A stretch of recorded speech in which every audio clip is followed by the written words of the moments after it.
Young woman risks her life to save horse amid fire. While everyone fled from the flames, she ran in the opposite direction. In the midst of smoke, she found the injured colt and decided not to abandon him. And that night, between screams and ashes, she proved that courage is worth more than any fortune. If this story interested you, don't forget to subscribe to our channel and tell us which city you're watching from. We continue. I promise this will be the best story you'll ever hear in your life. The orange sky of dusk framed Sarah Mitchell's property like a perfect painting. At 32, she contemplated with pride what she had built. The New Horizon Riding School, a place that represented not only her livelihood, but her deepest passion. As she walked between the stalls, she observed every detail with attentive and loving eyes. The horses' hooves beat rhythmically against the packed dirt floor, creating a symphony that comforted her heart. In the center of the main arena, Thunder, a 12-year-old black stallion, executed precise movements under the guidance of Jake, one of the instructors. The animal had been a champion in various jumping competitions before becoming the living symbol of the school. His imposing presence attracted admiring glances and constant offers from buyers interested in his exceptional pedigree. In the adjacent stall, Breeze, a reddish-brown colt of only 3 years, observed the world with curious eyes. Thunder's son, he had been born right there at the school, and Sarah nurtured a special affection for him. She saw in him the future, the continuation of a legacy that had no price. "Ms. Mitchell," Mr. Mendez called again. He increased his offer for Thunder and Breeze, informed Linda, the middle-aged secretary who had worked at the school since its founding. Sarah sighed, running her hand through her brown hair tied in a disheveled bun. "Tell him what I always say, Linda. They're not for sale. Not for all the money in the world." Linda nodded with a discreet smile, already knowing the answer by heart. "He insists that it could solve the school's financial problems. Some bonds have no price, Linda. Thunder and Breeze aren't merchandise. They're part of our family." On the other side of the arena, a girl of approximately 11 years observed everything with attentive eyes. Emma Wilson had been attending the school for 3 months, but unlike the other students, she rarely approached the horses. She always remained at a distance, observing with a mixture of fascination and fear. Sarah had already noticed her peculiar behavior and had tried to approach her several times without success. "Emma is different from the other children," commented Kathy, one of the instructors approaching Sarah. "Have you noticed how she looks at Breeze? It's as if they converse in silence." Sarah nodded, observing the girl who, sitting in the stands with a notebook in her lap, was drawing something with concentration. Her grandmother, Mrs. Wilson, is extremely protective. When she came to enroll her, she made it clear that she didn't want Emma to ride, just to observe the theoretical classes. She said horses are too dangerous. At that moment, a luxury car parked at the entrance of the school. A tall woman, approximately 40 years old, descended with elegance. She wore impeccable riding clothes and dark glasses that partially hid her angular face.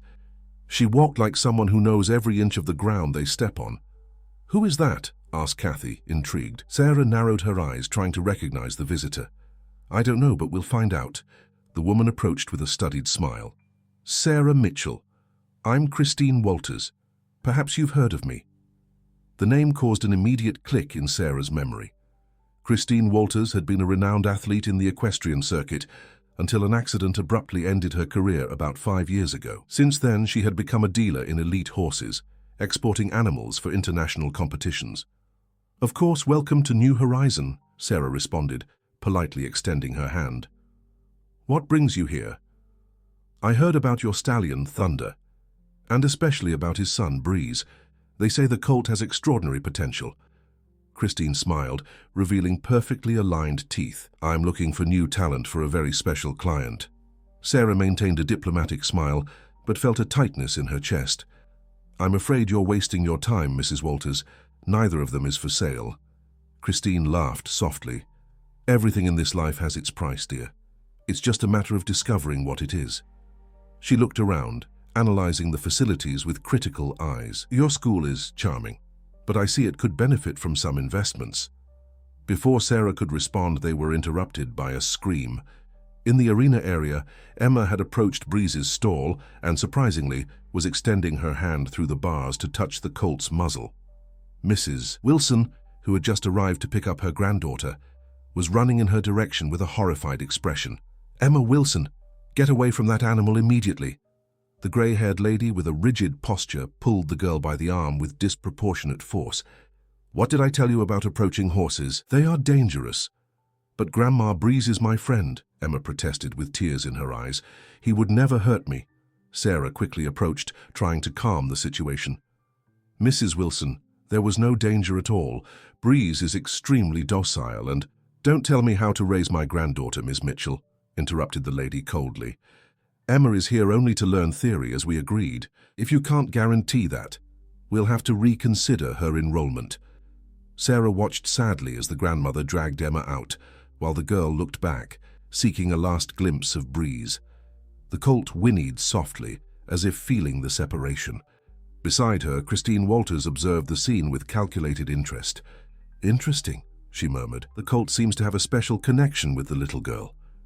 "Please don't confuse things," said Sarah, suddenly uncomfortable with the visitor's presence. "Now, if you'll excuse me, I have a lot of work to do." Christine smiled again, extending an elegant card. "Think about my proposal, Sarah. I promise it will be generous, very generous." She looked toward the stables, her eyes fixed on Breeze. Some talents need bigger stages to shine, and some dreams require sacrifices. As she watched Christine leave in her luxury car, Sarah couldn't contain a shiver.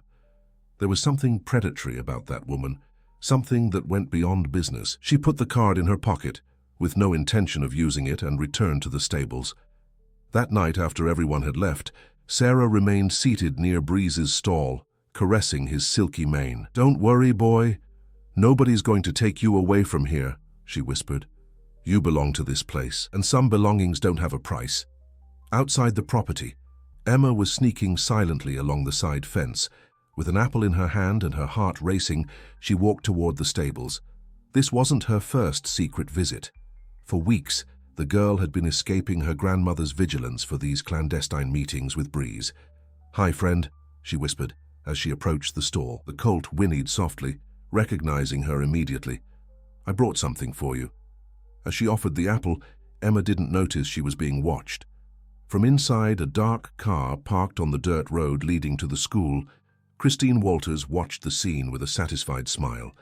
Beside her, a man in a dark suit was typing something on a tablet. "The girl and the horse," murmured Christine. "Perhaps we've found our weak point, Richard." The man nodded without emotion. "The boss wants quick results, Christine. He invested a lot of money in the new training center and needs an elite stallion." "We'll have results," she assured, watching Emma embrace Breeze's neck with evident adoration. "Sometimes, to get what we want, we just need to find the weakest link in the chain." The car departed silently along the dark road, leaving behind the school and its unsuspecting inhabitants. On the horizon, heavy clouds announced an approaching storm, both in the sky and in the lives of those who loved New Horizon. In the weeks that followed, a series of strange events began to shake the routine of the New Horizon riding school. First, it was the feed delivery that didn't arrive, then the irrigation system for the arenas that mysteriously stopped working. Sarah walked agitatedly around the administrative office, the phone pressed against her ear while trying to solve yet another problem. "What do you mean the supplier cancelled our contract? We've had an exclusivity agreement for over 5 years. She hung up, frustrated, and faced Linda, who was watching her with concern. "Something very strange is happening, Linda. This can't be a coincidence." "Do you think it has something to do with that woman?" "That Christine Walters?" asked the secretary, adjusting her glasses on her wrinkled face. Sarah sighed deeply. "I don't know, but since her visit, everything seems to be falling apart." She looked out the window, observing the students arriving for the afternoon class. Among them, she recognized Emma's face, walking timidly a few steps behind her grandmother. Outside, Mrs. Wilson was giving money to a tall, thin man whom Sarah didn't recognize. The conversation seemed serious. The man nodded, put the envelope in the inside pocket of his jacket, and quickly walked away. "Who was that with Mrs. Wilson?" asked Sarah. Linda approached the window. "I've never seen him before. But he looks like the lawyer or accountant type, don't you think?" Sarah frowned, but was interrupted by the ringing phone. Upon answering, her face paled. "What? An anonymous complaint? But that's completely absurd." She hung up, visibly shaken. That was from the Animal Welfare Department. Someone filed a complaint saying we mistreat the horses here. They're going to do a surprise inspection next week. But that's an outrage, exclaimed Linda, indignant. Everyone knows how well you take care of these animals. Someone is playing dirty, Linda. Very dirty. That same afternoon, during the theoretical class on equine anatomy, Sarah noticed that Emma seemed even quieter than usual. The girl sat in the last row, her notebook open, but the pen motionless between her fingers. Occasionally her eyes would drift to the window, from where it was possible to see Breeze grazing in the outer field. At the end of the class, when the other students had already left, Sarah carefully approached. "Is everything okay, Emma? You seem worried today." The girl raised her eyes, hesitant. "Ms. Mitchell, you would never sell Breeze, would you?" The question caught Sarah by surprise. "Of course not. Why are you asking that?" Emma bit her lower lip. "It's just, I heard my grandma talking on the phone. She said that a lady offered a lot of money to buy a horse from here, and that it could solve her problems." Sarah felt a chill run down her spine. "What problems, Emma?" "I don't really know, but she talks a lot about bills and about having to send me to a place far away from here." The girl's eyes filled with tears. "I don't want to leave, Ms. Mitchell. I don't want to be separated from Breeze." Sarah knelt to be at the child's height. "Listen, Emma, as long as I'm here, Breeze isn't going anywhere, and neither are you." She smiled encouragingly. "Now tell me, how is your secret friendship with him? Yes, I know about your night visits." The girl's face blushed intensely. "You won't tell my grandma, will you? It will be our secret. But you need to promise me that you'll be careful. Never enter the stalls alone, okay?" Emma nodded vigorously. "I promise. Breeze is my best friend. He understands me without me having to say anything." "Some horses have that gift," agreed Sarah. "They see our soul." At that moment, Mrs. Wilson appeared at the door of the room, her countenance as austere as always. "Emma, what are you doing? Come on, we're already late." The girl said goodbye with a look and followed her grandmother in silence. Sarah watched the two of them leave, an uncomfortable sensation taking over her chest. Something was definitely wrong. At the end of the day, when the school was almost empty, an unknown car parked at the entrance. From it emerged a man in a dark suit, the same one Sarah had seen talking with Mrs. Wilson earlier. He introduced himself as Richard Anderson, investment representative. "Ms. Mitchell, I come on behalf of a client who prefers to remain anonymous," he said, his tone professional and cold. "We are interested in acquiring your property. The offered value is quite generous." Sarah crossed her arms. "This school is not for sale, Mr. Anderson. Perhaps you should reconsider." He extended an envelope. "Here is the formal proposal. I suggest you read it carefully. My client is aware of the financial difficulties you have been facing recently." The words hit Sarah like a punch. Someone was deliberately creating problems to force her to sell. "Who is your client, Mr. Anderson? Christine Walters?" The man maintained an impassive expression.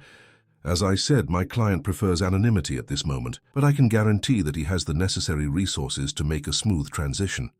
He looked around, his eyes lingering on the stables. "If you accept the proposal, all animals will be included in the agreement, with the exception of the stallion Thunder and his son Breeze. For these we have other plans." "Other plans? What plans?" "My client is an enthusiast of elite equestrianism. He believes that the potential of these animals is being underutilized here." Sarah felt the blood boil in her veins.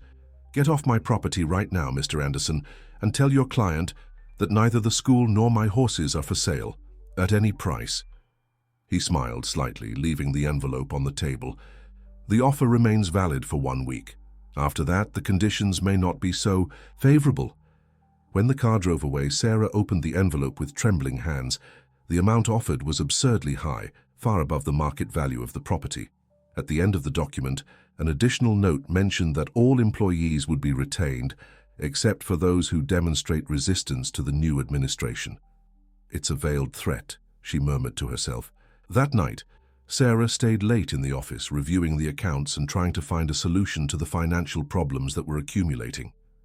The absence of the feed supplier, the broken equipment, the increasingly high maintenance bills, everything seemed to conspire against her. Around 11 o'clock, when she finally decided to go home, She noticed a strange light coming from the direction of the stables. As she approached, her heart almost stopped. Small flames were beginning to spread through the hay storage adjacent to the stalls. "Fire, help!" she shouted, running toward the fire alarm. In a matter of minutes, employees who lived nearby appeared to help. Confusion took over the place as they tried to control the flames and at the same time remove the frightened horses from the stalls. "Where's Thunder?" shouted Sarah, desperate, as they counted the animals they had managed to save. Jake, the instructor, shook his head. "I've already checked all the empty stalls. He's not in any of them." "And Breeze?" Sarah's voice failed. A heavy silence fell over the group. No one had seen the colt. While the firefighters finally arrived and began to combat what remained of the fire, Sarah frantically searched the entire property, calling for the two horses. The fire had been contained before it reached the main stalls, but the smoke and panic had caused a stampede. Most of the animals were found in adjacent fields, except for Thunder and Breeze. "Sarah," Kathy ran in her direction, breathless. "Thunder is in the covered arena. He's agitated, but okay." "Thank God. And Breeze?" Kathy lowered her eyes. "We still haven't found him." Panic took over Sarah. "We need to organize a search. He may be injured somewhere." In the midst of the confusion, no one noticed a small figure moving away along the path that led to the forest adjacent to the property. Emma, who had escaped from home upon seeing smoke rising on the horizon, was following a trail only visible to her attentive eyes. Hoof marks on the damp ground, some tufts of reddish-brown hair caught in low bushes. "Breeze," she whispered into the darkness. "Where are you, friend?" The answer came in the form of a low and pained whinny. Following the sound, Emma found the colt partially hidden among dense trees. He was limping slightly, and a superficial cut on his flank showed that he had been injured during the escape. "Oh, Breeze," she murmured, approaching slowly. "You're hurt." The horse didn't back away when she touched his neck. On the contrary, he lowered his head, seeking contact. Emma looked around, undecided. Should she run back and tell Ms. Mitchell? But what if, during her absence, someone with bad intentions found the colt? Making an impulsive decision, Emma held on to Breeze's mane and, with an agile movement for someone who had never ridden, hoisted herself onto the animal's back. "Come on, friend," she whispered. "I'll take you to a safe place." To her surprise, Breeze didn't protest. As if he perfectly understood her intentions, he began to walk slowly into the forest, moving further and further away from the school and the world they both knew. At the property, while the chaos of the post fire began to organize, Sarah received a disturbing call. It was Mrs. Wilson in panic. "Emma is missing," the lady shouted on the phone. "She's not in bed. Do you know where she is?" A cold fear ran down Sarah's spine. The girl, the colt, the threats, everything was beginning to form a frightening picture in her mind. "Mrs. Wilson, come to the school immediately. I think I know what happened."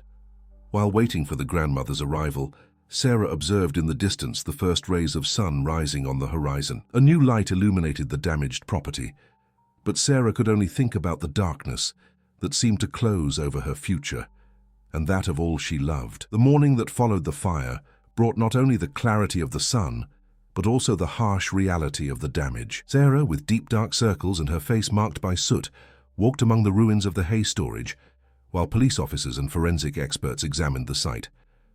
Beside her, Mrs. Wilson wrung her hands, a nervous gesture that contrasted with her usual rigid posture. "How could this happen? Where is my granddaughter?"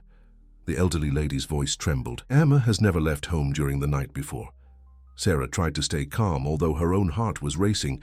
"I believe she came looking for Breeze when she saw the smoke. The two must be together somewhere." "Together?"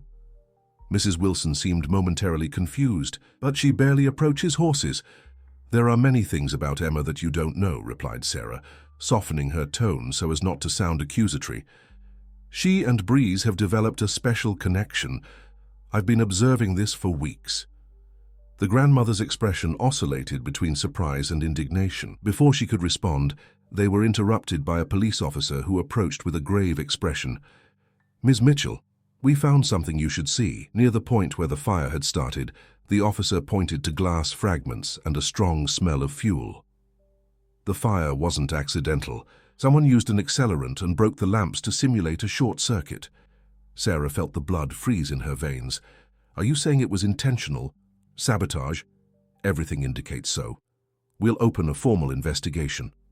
As the officer walked away, Sarah noticed a metallic gleam among the ruins. Carefully bending down, she collected a small object, a golden brooch in the shape of a horseshoe with small blue stones embedded. She immediately recognized it as the one Christine Walters had worn on her lapel during her visit. "This is," she murmured, discreetly putting the brooch in her pocket. A few meters away, two men in suits were observing the movement. One of them, Richard Anderson, was speaking quietly on his cell phone. "Yes, the plan was partially successful.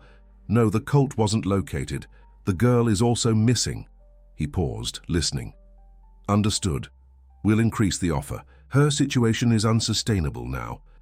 Meanwhile, miles away in the heart of the forest that bordered the property, Emma and Breeze had found refuge in a clearing near a small stream. The girl, exhausted after the long night walk, had fallen asleep leaning against the warm body of the colt. The animal remained alert, his ears in constant movement, capturing the sounds of the forest. When Emma finally awoke, the sun was already high. She sat up momentarily confused until the memories of the previous night returned like a whirlwind. The fire, the escape, the impulsive decision.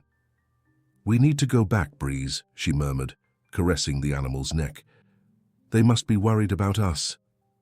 But when she tried to stand up, a stab of pain in her ankle made her fall again. In the darkness, she hadn't noticed that she had injured herself. The ankle was swollen and purplish, clearly sprained. "Oh no!" Tears sprang to her eyes. "What now?" Breeze whinnied softly, as if responding to her anguish. He lowered his head, gently nudging the girl's face with his muzzle. Emma hugged the animal's neck, finding comfort in his presence. "At least we're together, right?" she whispered. "My grandma always said horses are dangerous, but you would never hurt me, would you, Breeze?" The colt remained motionless, as if understanding the importance of that moment of trust. Emma then remembered the stories she had heard from the instructors at the school, horses that chose their riders, forming bonds so deep that they seemed to read their thoughts. "Did you choose me, Breeze?" The idea brought a smile to her tired face. Hunger began to gnaw, and Emma realized she hadn't brought anything but the clothes on her back. She looked around, spotting some wild berries on nearby bushes. Carefully dragging herself, she managed to pick a handful, which she shared with Breeze. "It's not much, but it will help," she said, watching the colt delicately accept the fruits from her hand. Meanwhile, at New Horizons School, the situation was rapidly deteriorating. Besides the police, officials from the Animal Welfare Department were now touring the facilities, inspecting each stall, each piece of equipment. Sarah accompanied them, answering questions and showing documents, trying to prove that her school had always followed all safety and welfare protocols. "These veterinary records are all in order," commented one of the inspectors, seeming genuinely surprised. "In the complaint we received, there were allegations of severe negligence." "Who made this complaint?" asked Sarah, unable to contain her indignation. "Unfortunately, we can't reveal that. It was anonymous." Linda, who was observing everything closely, discreetly pulled Sarah into a corner. "Sarah, something strange is happening. I just saw that Richard leaving the administrative area with a flash drive in his hand. I think he was messing with our computers." Sarah frowned. "What could he want with our files?" "I don't know, but I don't trust him. And there's more. He was accompanied by a young man who started working as a volunteer here 2 weeks ago. That Philip." "Philip?" Sarah tried to visualize the young man. He was young, quiet, had offered to help with feeding the horses. "Are you sure?" "Absolutely. The two seemed quite intimate." The suspicion that had been growing in Sarah's chest was now solidifying. They were being sabotaged from the inside out. While reflecting on this, her cell phone vibrated. It was a message from an unknown number. "If you want to see the colt and the girl again, accept the offer. You have 24 hours. Panic took over Sarah. She ran to show the message to the police, who immediately initiated procedures to trace its origin. While the investigation unfolded, Mrs. Wilson, who until then had been observing everything in silence, approached Sarah with a defeated expression. "Miss Mitchell, I need to be honest with you. I'm in serious financial trouble. The house where we live is about to be taken by the bank, and I have no way to pay the debts I've accumulated in recent years." Sarah observed her with surprise. "Mrs. Wilson, I didn't know." "Nobody knew. I have my pride." The lady sighed deeply. 2 weeks ago, I received a proposal. A woman, Christine Walters, offered me a considerable amount if I convinced Emma to distance herself from you and this school. She said she had a spot in a boarding school in Switzerland where Emma would receive a first-class education, and you accepted. Sarah's voice betrayed her incredulity. I was considering it. For Emma, you understand. What future can I offer her? But now... Tears ran down the wrinkled face of the lady. Now she's lost because of my fault. If I hadn't been so rigid, so controlling, maybe she would have trusted me enough not to run away. Sarah put her hand on the lady's shoulder. It's not too late to change, Mrs. Wilson. We'll find them, and then you'll have a chance to start over with Emma. At that moment, Jake approached running. Sarah, you need to see this. We found something on the security cameras at the entrance. In the small monitoring room, they watched the recordings from the previous night. The images clearly showed a slender figure approaching the hay storage with a gallon in hand. When the person briefly turned to look around, Christine Walters' face became visible under the light of the posts. My God, murmured Sarah. She really did this. There's more, said Jake, advancing the recording. Look who was with her. The image showed Philip, the false volunteer, helping to spread the liquid and then running to open Breeze's stall, deliberately frightening the animal. Sarah felt a mixture of anger and relief. Relief for finally having evidence, anger for the cruelty of the act. We need to show this to the police immediately. While the authorities were being informed, Sarah noticed that Thunder, normally calm, was particularly agitated, whinnying and stamping his hooves, as if trying to communicate something. What is it, Stallion? She murmured, approaching the stall. You're missing your son, aren't you? The horse stared at her with intelligent eyes, repeatedly turning his muzzle in the direction of the forest. Sarah frowned, an idea forming in her mind. Jake, prepare Thunder for riding. I think he can help us find Breeze and Emma. Meanwhile, in the forest, Emma's situation was worsening. Night was falling again, bringing with it a fine, cold rain. The girl, shivering from cold and with a fever from her infected ankle, was hugging Breeze's body for warmth. I'm scared, Breeze, she confessed in a whisper. What if no one finds us? The colt remained lying beside her, offering the warmth of his body as the only protection against the inclement weather. Suddenly his ears perked up, attentive to a distant sound. He whinnied loudly, a call that echoed through the dark forest. Minutes later, another whinny responded from afar. Breeze became agitated, trying to stand up without dislodging Emma. What is it, friend? Did you hear something? With effort, the girl leaned on the colt to stand up. In the distance, she saw what appeared to be lights moving between the trees.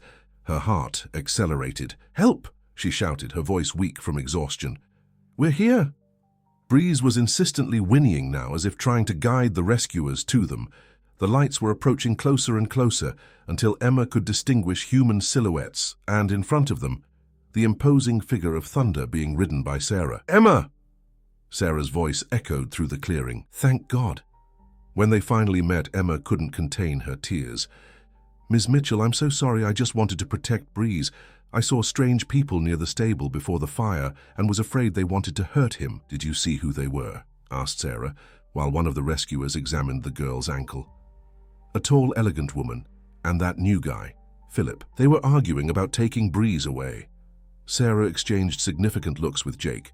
The pieces of the puzzle were finally fitting together. Let's take you back now. Your grandmother is very worried. At the mention of her grandmother, Emma seemed to hesitate. She'll punish me forever. Sarah smiled gently. I think your grandmother has learned some lessons in the last few hours. Sometimes we need to lose something to understand its true value. While the rescue team prepared an improvised stretcher to transport Emma, Breeze and Thunder exchanged muzzle touches, a silent reunion between father and son. Sarah observed the scene with a heavy heart, aware that the battle was far from over. The return to the school was received with general relief. Mrs. Wilson, upon seeing her granddaughter being brought on the stretcher, ran in her direction, abandoning all her usual composure. My girl, my dear girl, she hugged Emma with force, sobbing. Forgive me for everything. I promise I will be different from now on. While Emma was being examined by paramedics, Sarah was called by the detective in charge of the investigation. His countenance was grave. Miss Mitchell, we've arrested Christine Walters and her accomplice. We have sufficient evidence of criminal arson and attempted extortion. However, He hesitated briefly. "We found something else during the searches." He extended a folder with documents. "These are falsified contracts with your forged signature, ceding the ownership of Breeze and Thunder to a certain Edward Matthews, a businessman in the sports industry. There was also a digitally manipulated video showing supposed mistreatment of the animals during training." Sarah leafed through the documents, horrified by the elaboration of the fraud. They really planned everything in the minutest details. "Mr. Matthews is being investigated for other similar frauds. It seems he finances an elite training center and uses questionable methods to acquire promising animals." An officer approached, handing an envelope to the detective. Upon opening it, the man nodded gravely. "As we suspected, the forensic examination confirmed that the brooch found at the site of the fire belongs to Mrs. Walters. Compatible DNA." Sarah thought about the brooch she had kept in her pocket, additional evidence that would no longer be necessary. Justice would follow its course. That night, as the last police officers left the property and the rain finally ceased, Sarah sat beside the bed where Emma was resting. The doctor had recommended absolute rest for a few days, and Mrs. Wilson had agreed that her granddaughter should stay at Sarah's house adjacent to the school to facilitate care. "How are you feeling?" she asked softly. "Better," replied Emma with a tired smile. "Ms. Mitchell, will Breeze be okay?" "Yes, he will. Thanks to you, he's safe. You two were very brave." The girl was silent for a moment, thoughtful. "You know, when we were in the forest, I didn't feel afraid while I was with him. It was as if he knew exactly what to do to protect me." "Some bonds go beyond understanding, Emma. What you two have is special." Sarah smiled. "When you get better, how about we start your riding lessons for real this time?" The girl's eyes shone with enthusiasm. "Would my grandma allow it?" "I believe so. People can change, you know. Sometimes they just need a little push." Outside the room, Mrs. Wilson was listening to the conversation with tears in her eyes, a hand over her heart. Sarah's words echoed in her mind. People can change. She just hoped it wasn't too late to rebuild the trust she had broken with her granddaughter. The days that followed brought both challenges and hopes for the New Horizon Riding School. While Emma gradually recovered, the consequences of the fire and the sabotage attempt still reverberated throughout the property. Sarah faced a mountain of administrative problems, from rebuilding the hay storage to regaining the trust of students and parents who, frightened by recent events, were beginning to cancel enrollments. On a particularly difficult morning, Sarah sat in the partially restored office, analyzing the pile of bills that accumulated on the table. The damages were greater than the insurance would cover, and suppliers, still wary after the rumors spread by the saboteurs, required advance payment to resume regular deliveries. "I don't know how we're going to get out of this, Linda," confessed Sarah, rubbing her tired temples. "Maybe we should consider reducing operations temporarily." The secretary, who was organizing documents in a folder, shook her head with determination. "Don't even think about that. This school means a lot to many people. We'll find a way." At that moment, Jake entered the office hurriedly. "Sarah, you need to see this." Outside, a small crowd was gathering in the parking lot. Sarah recognized former students, parents, local farmers, and even equestrian competitors from the region. They were unloading construction materials, feed bags, hay bales, and other supplies from various trucks. "What's happening?" she asked, confused. One of the farmers approached, extending his calloused hand. "We heard about your problems, Sarah. Nobody messes with one of ours and gets away with it. We came to help with the reconstruction." Sarah felt a lump in her throat. "I don't know what to say." "You don't need to say anything," replied the man with a sincere smile. "You've always helped all of us when we needed it. It's time to give back." In a few days, what began as a small group of volunteers transformed into a true community effort. The storage was rebuilt, fences were repaired, and arenas were renovated. Entire families appeared on weekends, bringing food, materials, and above all, solidarity. On one of these occasions, while observing the collective work from the porch of the main house, Sarah was surprised by the arrival of Mrs. Wilson.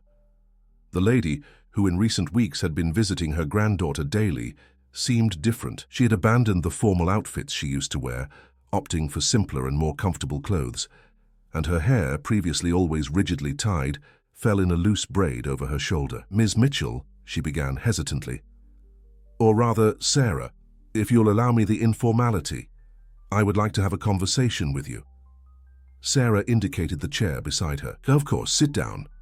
"I've been thinking a lot about everything that happened," continued the lady, her hands slightly trembling on her lap, "about how my fear and rigidity almost cost me what I hold most precious, my granddaughter, and also about how I was wrong about many things, including you and this school." Sarah listened attentively, perceiving the sincerity in the words of the woman who, until recently, seemed so inflexible. "The truth is that I'm too old to change completely," confessed Mrs. Wilson with a slight smile. "But I'm trying, and I wanted to ask if you would accept my help at the school." "Your help?" Sarah couldn't hide her surprise. "Yes. Before retiring, I was a financial administration professor for almost 30 years. I realized I could use that experience to help reorganize the school's finances." She paused, hesitant. "It's the least I can do after everything." Sarah smiled, moved by the gesture. "That would be an honor, Mrs. Wilson." "And there's one more thing," continued the lady, now visibly nervous. "I have a small savings set aside. It's not much, but it could help cover part of the immediate losses." "I can't accept that," protested Sarah. "You need that money. What I need is peace of mind, Sarah, and to see my granddaughter happy." Ms. Wilson looked toward the arena, where Emma, already recovered from her sprained ankle, was attentively observing Jake demonstrate basic riding techniques. "I've never seen her so alive as in these last few days, even injured. This place and that horse have awakened something in her that I, with all my suffocating love, never managed to." The conversation was interrupted by Emma, who was running excitedly toward them. "Grandma! Ms. Mitchell!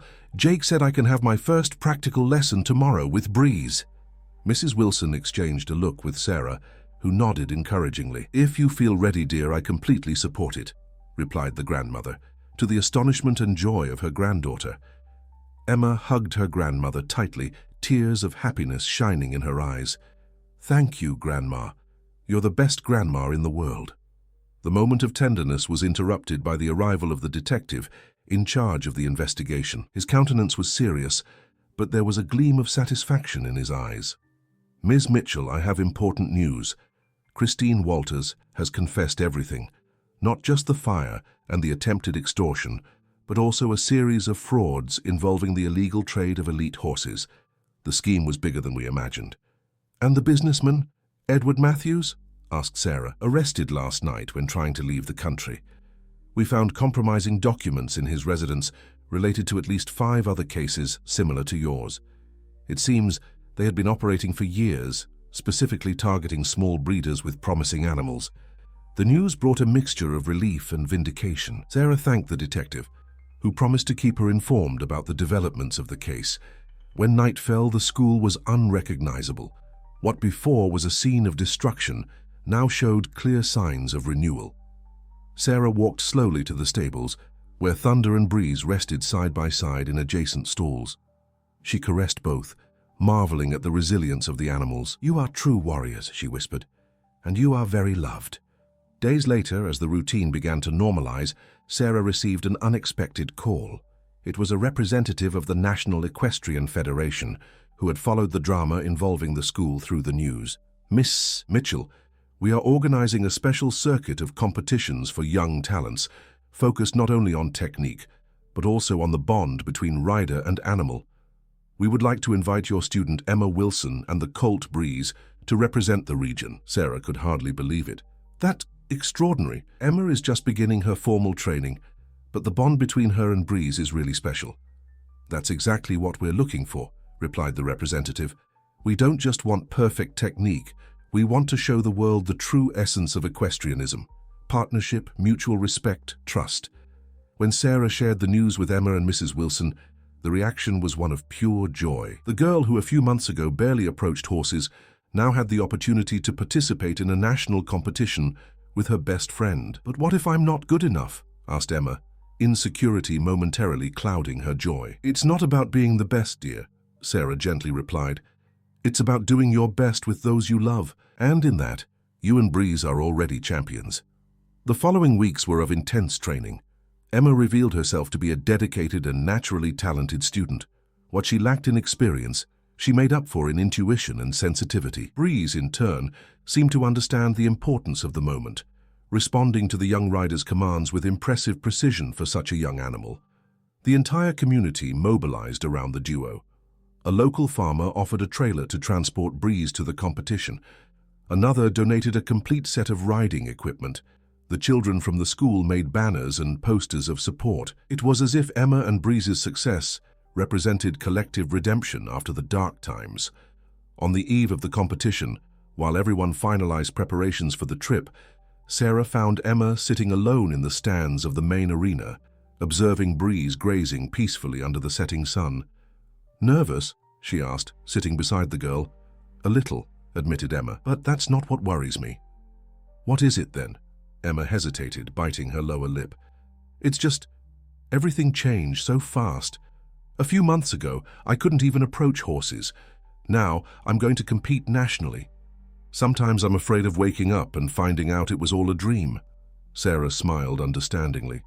"You know what I think? That some people are born with gifts that remain dormant until they find the right catalyst. For you, that catalyst was Breeze." "How so?" "You recognized each other in some way. Beyond words, beyond fear, beyond everything they tried to impose on you, and that recognition was stronger than any barrier." Emma reflected on the words, her eyes fixed on the colt who, as if feeling he was being observed, raised his head and whinnied softly in her direction. "Ms. Mitchell, even if we don't win tomorrow, I want you to know that you changed my life. And Breeze's too. You two also changed mine, dear. You reminded me why I started all of this. On the day of the competition, nervousness was palpable. Dozens of people from the community traveled to support Emma and Breeze.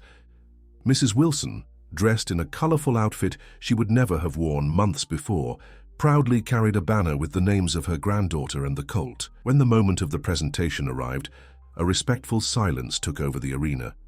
Emma, in the school's uniform, led Breeze to the center of the ring.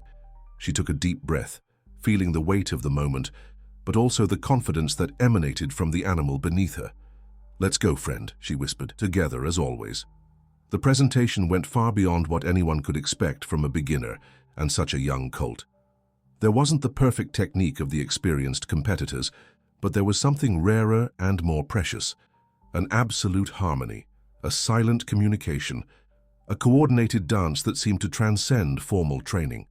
When they finished, the audience erupted in applause. Sarah, observing from the area reserved for trainers, couldn't contain her tears. Beside her, Jake shook his head in admiration. "Unbelievable," he murmured. "It's as if they shared a single mind." The judges seemed equally impressed. When the results were announced, Emma and Breeze not only won first place in their category, but also received a special award for exceptional demonstration of equestrian partnership. The celebration that followed was memorable. In the hotel where they were staying, a party was improvised with everyone who had traveled to support them. Mrs. Wilson, in a gesture that surprised everyone, raised a toast. "To my granddaughter, the bravest rider that ever existed, to Breeze, the most special horse in the world, and to Sarah Mitchell, who taught us that some bonds have no price and that true belonging cannot be bought or sold." Tears and smiles mixed on the faces of all present. Sarah, deeply moved, realized that she had conquered something much more valuable than any competition. She had created a true family, united not by blood, but by love for horses and for each other. Weeks later, the New Horizon Riding School was unrecognizable. The facilities, completely renovated thanks to community effort, now received a constant flow of new students, attracted by the inspiring story of Emma and Breeze. The waiting list for enrollments grew every day. At the main entrance, where before there was only a simple sign, now stood a beautiful mural painted by local artists, depicting Breeze and Emma in their victorious presentation. Beside it, a golden plaque displayed the phrase that had become the school's motto: "Here no one is property.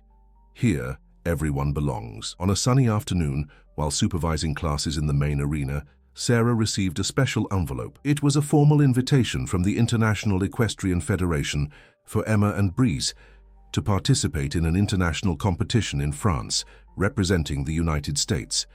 "No exclusive contracts, no commercial sponsorships," explained the document, "only for merit and exemplary demonstration of the true spirit of equestrianism." Sarah smiled, keeping the invitation to show later to the young rider who, at that moment, was practicing new movements with Breeze under Jake's attentive supervision. The harmony between them had become even deeper with the passing weeks. It was as if they communicated by telepathy. Near the fence, Mrs. Wilson, now officially hired as the school's financial administrator, was animatedly conversing with a group of parents. Her talent with numbers and her experience in education had proven invaluable for the economic recovery of the enterprise. Thunder grazed peacefully in the adjacent field, his majestic bearing still attracting admiring glances. But now, when potential buyers appeared, it wasn't just Sarah who refused the offers. The entire community firmly positioned itself. Some bonds were not for sale. At the end of that day, when the sun began to set, Sarah found Emma sitting on the same bench where, months before, the shy girl observed the horses from a distance. Now, with a confident smile and bright eyes, she was drawing in her notebook plans for new exercises she wanted to try with Breeze. "You know, Ms. Mitchell," said the girl when the instructor approached, "my grandma always told me that horses were dangerous, that falls could be fatal, that my place was far from the ring." She paused, looking at Breeze, who was approaching the fence, as if feeling they were talking about him. But what she didn't know is that sometimes the greatest danger is not taking risks. It's not trusting. It's not belonging. Sarah nodded, moved by the young girl's precocious wisdom. "And now? Now I know that belonging isn't a question of place, but of connection. I belong to Breeze, just as he belongs to me. Not as property, but as partners, as friends, as family." Breeze whinnied softly as if agreeing. Sarah observed the golden light of sunset, bathing the renovated property. The students who were saying goodbye after classes, the employees who worked with renewed enthusiasm, the animals that rested peacefully in the rebuilt stables. "Family," repeated Sarah, feeling the weight and beauty of the word. "Yes, that's exactly what we are." And in that perfect moment, as the sky was tinged with orange and purple, Sarah knew with absolute certainty that she had won the most important battle, the fight for the right to remain faithful to her values, to protect those she loved, to preserve the bonds that really mattered. Some bonds, after all, had no price, and the true value of some things could never be measured in money. The end of the story. Dear listeners, we hope that the story of Sarah, Emma, and Breeze has deeply touched your hearts. To continue this exciting journey, we've prepared a special playlist with equally moving stories about bonds that overcome any difficulty. Find it here by clicking to your left. If this narrative about belonging, courage, and unconditional love awakened emotions in you, don't forget to subscribe to our channel and give a like to this video. Every day we bring unique stories that explore the complexity of life and the bonds that make us truly human. Share in the comments which moment of this story touched your heart the most. Was it the special connection between Emma and Breeze, the transformation of Mrs. Wilson, or perhaps the strength of the community united for a greater purpose? Remember, just like at New Horizons School, here too, we believe that the most valuable bonds are those that cannot be bought. We'll be back tomorrow with another story that will warm your soul and renew your faith in humanity. We await you in the comments.